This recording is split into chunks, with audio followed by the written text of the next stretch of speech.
Good evening, I'm Kimilia and this is KiniNews. Former Prime Minister Ismail Sabri Yaakob gave his statement to the MACC today.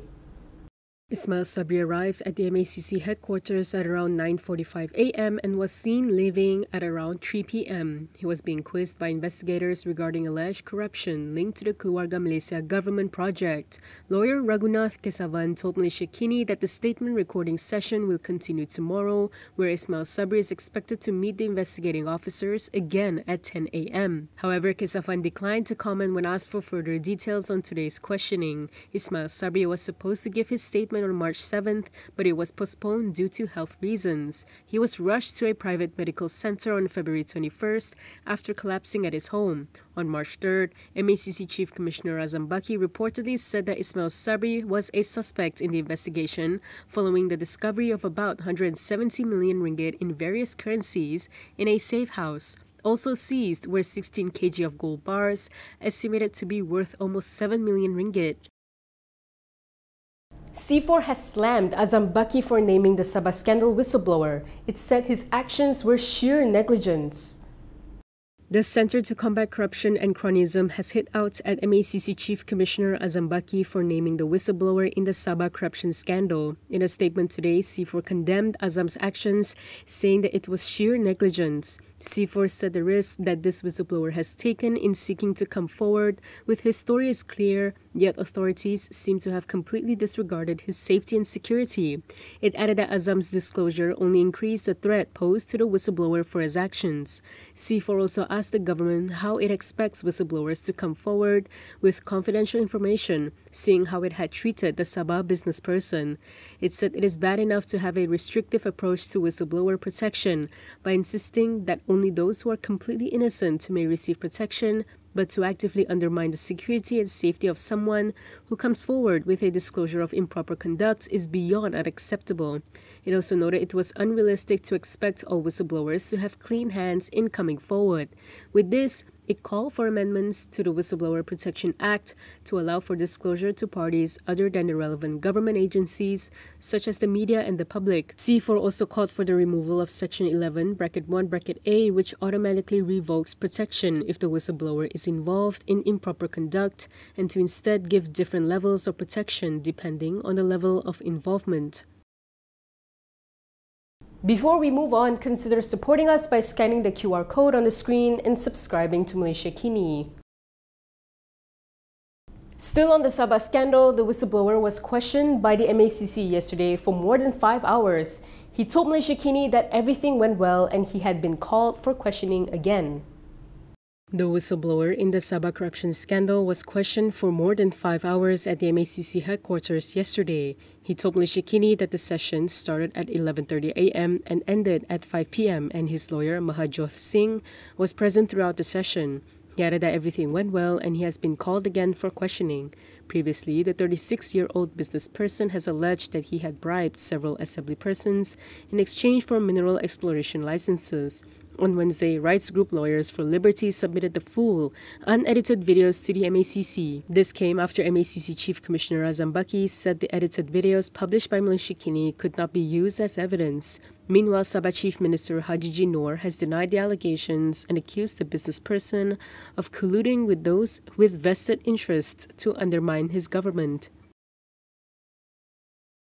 The Committee to Protect Journalists has urged MACC to drop their plan to charge a Malaysiakini reporter. Here's more on that. The Committee to Protect Journalists has urged MACC to cancel its plan to charge Malaysiakini reporter B. Nanta Kumar with bribery. This came following MACC's notice to Nanta yesterday telling him to appear at the Shah Alam Sessions Court on Friday. CPJ Asia Program Coordinator Beh Li said journalists must be free to uncover wrongdoing and corruption. In a post on X, she said too often we see governments use spurious charges to smear the journalists' reputation, to erode public trust in their reporting, and called on MACC to drop their pending charges. MACC had informed Nanta that he would face charges this Friday over allegations of receiving a 20,000 ringgit bribe. The reporter, who has denied the accusation, believed that it was an attempt to silence him from exposing corruption. Previously, Nanta had denied soliciting 100,000 ringgit from a Pakistani agent or negotiating the sum down to 20,000 ringgit. He maintained that he was working with a state immigration director to expose a migrant workers syndicate. UMNO President Ahmad Zahid Hamidi has stressed that the party has nothing to do with Ismail Sabri's case. He said it was a personal matter that was unrelated to the party. UMNO President Ahmad Zahid Hamidi has stressed that the discovery of 170 million ringgit in cash and gold bars in MACC's Keluarga Malaysia probe that implicated former Premier Ismail Sabri Yaakob has nothing to do with the party.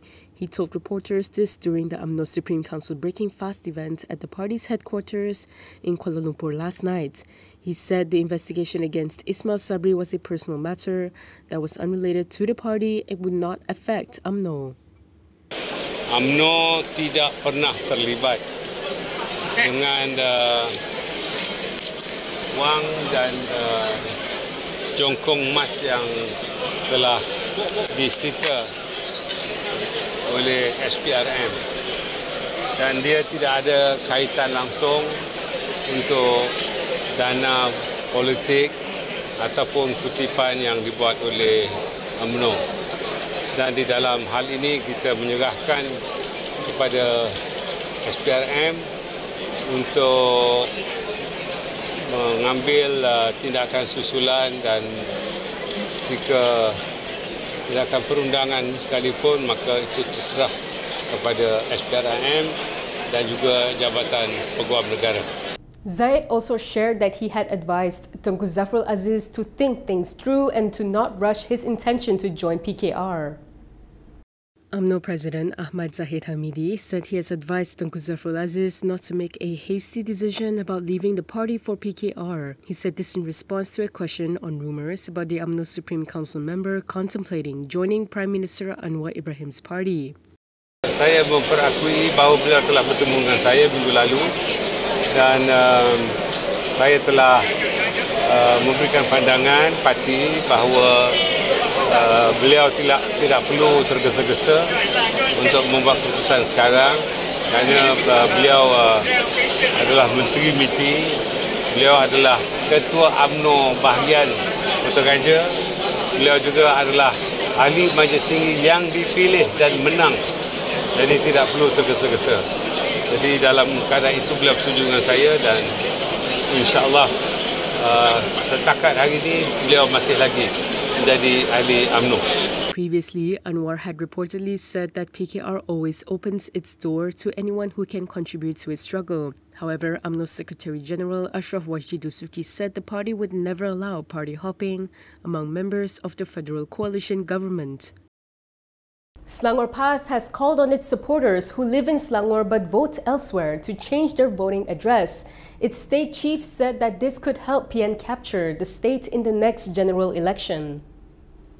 Selangor PAS has called on its supporters who live in the state but vote elsewhere to change their voting address. Selangor PAS Chief Abdul Halim Tamuri said this is so they can help PN capture Selangor in the next election. He told PAS supporters who live in Selangor but vote in other states, namely Kelantan, Terengganu and Kedah, to become local voters instead.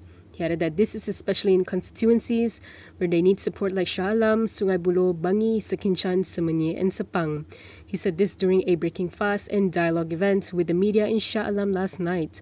Abdul Halim, who is also the Paya Jaras assembly person, added that this is an easy thing to do as it only requires voters to bring their water or electricity bill to a post office to change their voter address. If the relocation of past voters is a success, he believes that PN can capture Selangor in the next state election. PAS and Perikatan Nasional had made significant gains in Selangor during the 2023 state polls, winning 22 state seats. 29 seats are needed to form the state government. That is all from me today. For more stories, you can go to KiniTv.com. You can also follow us on Instagram, Twitter, YouTube, and Facebook for the latest news updates. I'm Camelia. Thanks for watching.